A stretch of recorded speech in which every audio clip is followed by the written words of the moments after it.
قبل از اینکه در میدان محاربه سقوط کنیم ما اخلاق ما سقوط کرد و در این جرم همه ما از خودم گرفته تا کلگی بزرگایی که در جمهوریت نقش داشتن ما شامل هستیم و از که ایستادگی مقابله و مقاومت نتیجه میده و ما میتونیم افغانستان بازم آزاد کنیم.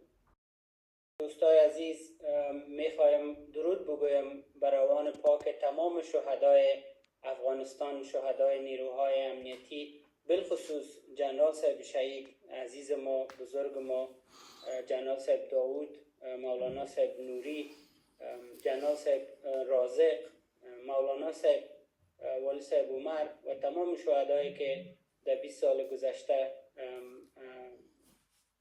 برای آزادی افغانستان شهید شدند. دوستای عزیز، بزرگای ما، پدرای ما 44 سال پیش سلا گرفتن به خاطر آزادی افغانستان از افراطیت. از یک نگاه اگه ببینین هم کمونیسم و هم تروریسم یک چیزی که با هم مشترک داره افراطیت است. که کمونیسم افراطیت چپی هست و تروریسم افراطیت راستی است. اگر شما متوجه میتود، طریقه و اعمال هر دو کمونیسم و تروریسم شوین، شما یک وابستگی و همسویی بسیار مستقیم پیدا میکنه. شکنجه، قتل، گرفتن جایدادها، کشیدن افغانها از داخل افغانستان نخست در دوران کمونیسم شروع شد و هنوز هم ادامه داره. متاسفانه در دوران تروریسم هم وجود داره. بنان مبارزه تا بالا به هیچ صورت ختم نشده، متاسفانه که بسیار به درازا کشید و دلیلی که چرا اینقدر به درازا کشید کمبود مبارز به خاطر آزادی افغانستان، کمبود قربانی، کمبود شهید و کمبود ایستادگی در میدان نظامی و محاربه نبوده، بلکه از بی‌ظرفیتی و شکست‌های پیهم سیاسی بوده. شکست‌های پیهم سیاسی از دو جای منشأ میگیره که یک جایش قرلق صاحب اشاره کردن که عبارت از نداشتن وحدت و کلمه انسجام استفاده کردن و دومشان موضوع سقوط اخلاقی است که بعد از هر پیروزی یک قشر خاصه، یک تیم خاصه کوشش میکنه که برتر باشه نظر به دیگه اقشار افغانستان، نظر به دیگه شهروندای افغانستان، نظر به دیگه هموطنای عزیز ما و خودشان هم ظرفیت پیشبرد امیرای عظیم ندارن. بنان نه تنها که خودشان شکست میخورن بلکه افغانستان هم متاسفانه کتزوا شکست میخورن. پیشنهاد ما به تمام عزیزایی است که از گذشته خود درس بیاموزیم و اشتباهات سیاسی را که بزرگای ما انجام دادن، شاید بیشتر از او نمیفهمیدن، ما انجام ندیم. قربانیایی را که شهدای ما به خاطر آزادی افغانستان دادن و فکر کردن که همسنگرایشان، همراهایشان هموتو صادقانه کتشان استاد می باشه، متاسفانه که او تو نبوده. نسل امروزی افغانستان کسایی را که من در اسکرین می بینم هم از پدرای خود کده علم زیادتر دارن، هم از پدرای خود کده ارتباط زیادتر دارن، هم از بزرگای خود کده دسترسی زیادتر دارن و هم به چندین اقوام، اقشار و گروه های مذهبی افغانستان دوست، رفیق، هم نظر و هم سنگر داشتن و هم نظر و هم سنگر دارن. بنان یک فرصت بسیار خوب است برای ما که ما بتانیم با آموزش از گذشته، با راهنمایی از موی سفیدا و بزرگای ما بتانیم یک مرحله جدید را شروع کنیم. یک چالش بسیار عظیم قسمی که قرلق صاحب اشاره کردن بازم نداشتن وحدت هست. متاسفانه که تصور برتری جویی هم در نیروی دوست و هم در نیروی دشمن بسیار ظاهر و واضح است. زمانی که ما سر طالب انتقاد میکنیم که قوم پرستی میکنه، زبان پرستی میکنه، افراطیت مذهبی را به میان میاره، همچنان ما متوجه خود باشیم گپایی که میگیم، قصه هایی که میکنیم، قضاوت های بسیار تند و بیرحمانه که میکنیم به عنوان یک مسلمان، به عنوان یک افغان، به عنوان یک انسان، ما هم عین مسئولیت ها را داریم. با گذشت تقریبا 3 سال که از سقوط جمهوریت می شود، یکی از چیزایی که متوجه شدیم ما جمهوریت چرا سقوط کرد با داشتن قوت نظامی، با داشتن مشروعیت داخلی، مشروعیت بین المللی، حمایه و امکانات کافی. یکی از دلایل را که متوجه شدیم سقوط اخلاقی در قشر سیاسی جمهوریت بود.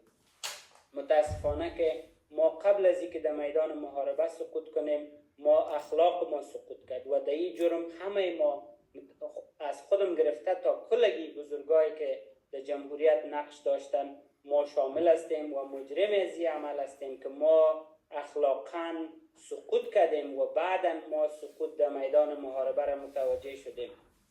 اخلاق باعث اعتماد می شود، اخلاق باعث انسجام می شود، اخلاق باعث وحدت می شود، اخلاق باعث احترام می شود. ما دیدیم که گروه های به ضد گروه دیگه، بخش های به ضد بخش دیگه، افراد به ضد افراد دیگه دست به توطئه زدن و نظام از داخل به اندازه سقوط شد که اندازه ضعیف شد که سقوط کرد و نتیجه شامل ما دیدیم کسایی که خوش بودن که نظام سقوط کنه همه ما مهاجر شدیم، همه ما در تبعید رفتیم، همه ما بیچاره شدیم و همه ما از یک درد رنج میبریم، نداشتن وطن. حال باز هم متاسفانه بعد از 44 سال مبارزه، بعد از دادن 2 میلیون شهید، بعد از دادن زخمیای بیشمار، بعد از مهاجرت های 3 نسل افغانان مهاجر شده. در زمان کمونیسم یک قشر تحصیل یافته وطن دوست چیز فهم افغانستان بعد از آمدن کمونیسم یا کشته شدن یا مهاجر شدن. در زمان مجاهدین یک قشر از کمونیستایی که به اصطلاح حکومت پیش می بردن یک بخشای را کار میکردن اونا مهاجر شدن. در زمان طالبان در دهه 90 بازم یک قشر از مجاهدینی که چیز را میفهمید سکتور خصوصی و بخشای دیگه متاسفانه که مهاجر شدن و حالا این ما قشر 4 هستیم که افغانای خود میبینیم مهاجر شدن. یکی از محکومیت های دوامداری بوده که چرا بزرگای ما برنگشتن، مقابله نکردن، مبارزه نکردن، که مقاومت اول نشان او است که ایستادگی، مقابله و مقاومت نتیجه میده و ما میتونیم افغانستان بازم آزاد کنیم. بازم متاسفانه افغانستان زخمی هست، اشغال هست، در تاوان هست و سر افغانا ظلم بیشمار ادامه دارد. بازم ما در اینجا قرار نیستیم، ضرورت هست که مقابله کنیم، مبارزه کنیم، با هم یک جای شویم و افغانستان از این حالت نجات بدیم. این به خیر ما هم است، به خیر کسایی که از ما دور هستند، به خیر از اونا هم است، هم خیر دنیا و هم خیر آخرت در این کار نهفته است. پیشنهاد من است از جوانا و بزرگای ما که لطفاً قضاوت تند غیر عادلانه را سر هیچ افغان دیگه انجام ندیم.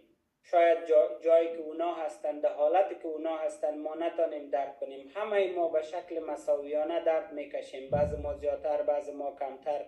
اجازه ندیم سر زبان کس، سر مذهب کس، سر شکل و لباس و کالای کس ما انتقاد کنیم که باعث از این شود که افغانای ما از ما برنجه و بره و به دامن طالب و به دامن دیگر گروه های تروریستی پناه ببره. متاسفانه برخورد 3 سال گذشته بعضی گروه های ما به اقشار مختلف افغانستان سبب تقویه طالبان شد. تعداد زیاد از مردم از قصد ما و از قصد که از گزند زبان ما آسیب دیدن رفتن به طالب پناه بردن. بهتر است که جلوی وزیر بگیریم. همچنان متاسفانه راه دیگه وجود نداره به جز مبارزه مسلحانه به ضد طالب.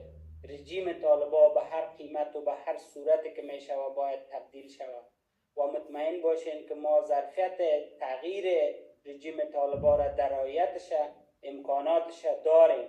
بازم میگم که ما باید متحد شویم. ضرور نیست همه ما زیر یک سازمان، زیر یک نهاد متحد شویم، ولی فکر ما متحد شوه، هم فکر و همگام حرکت کنیم. با هر چتر و با هر نهادی که خوش هستیم با مو نهاد و با مو چتر کار کنیم. به هر شکلی که میتونیم مبارزه کنیم. برای یک مبارز ضرورت نیست که دریشی پلنگی داشته باشه و تفنگ داشته باشه. مبارزه از فکر منشأ میگیره و به فکر میشینه و میتونیم با فکر خود مبارزه سیاسی، مبارزه مدنی، مبارزه مسلحانه و به اشکال مختلف به خاطر تضعیف طالب و به خاطر تقویت گروه های آزادیخواه کار کنیم. ما معذرت میخوایم که در این مورد مجبور شدم صحبت کنم. یک فرصت بسیار خوب از بزرگان اینجا هستن، استادای سیاسی هستن، اما اینمی موضوع درد دلم بود و از دلم و از قلبم میخوایم براتون بگویم که ما چاره جز زیستن در افغانستان نداریم. پشتون چاره جز زندگی با تاجک نداره. ازبک چاره جز زندگی کردن با هزاره، پشتون و تاجک نداره. نه تاجکستان تاجکا را میپذیره، نه ازبکستان ازبکا را میپذیره، نه کدام کشور دیگه هزارا را میپذیره، نه کدام کشور دیگه پشتونا را میپذیره. یک کشور داریم. اگر خوش هستیم خفه هستیم اونمو خاک مشترک ماسته. باید با هم بسازیم، باید با هم کار کنیم. کسایی که از عدالت خداوندی چشم پت میکنه همه ما یک جای شویم، بکوبیم، بشکنانیم، میدهش کنیم، او را بیرون پرتیم و باز یک نظم نوین ایجاد کنیم و جور کنیم. بازم به حاج سید صلاح الدین قوت قلب میخوایم، تشکر میکنم. خداوند پاک شهدا را مغفرت کنه و به امید آزادی افغانستان.